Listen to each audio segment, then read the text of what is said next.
بسم الله الرحمن الرحيم. لم يكن الذين كفروا من أهل الكتاب والمشركين منفكين حتى تأتيهم البينة، رسول من الله يتلو صحفا مطهرة فيها كتب قيمة. وما تفرق الذين أوتوا الكتاب إلا من بعد ما جاءتهم البينة، وما أمروا إلا ليعبدوا الله مخلصين له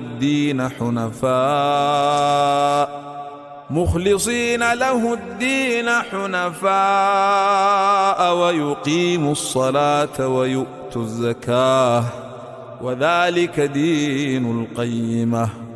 إن الذين كفروا من أهل الكتاب والمشركين في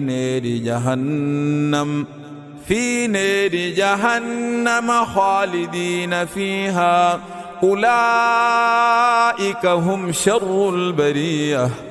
إن الذين آمنوا وعملوا الصالحات أولئك هم خير البرية، جزاؤهم عند ربهم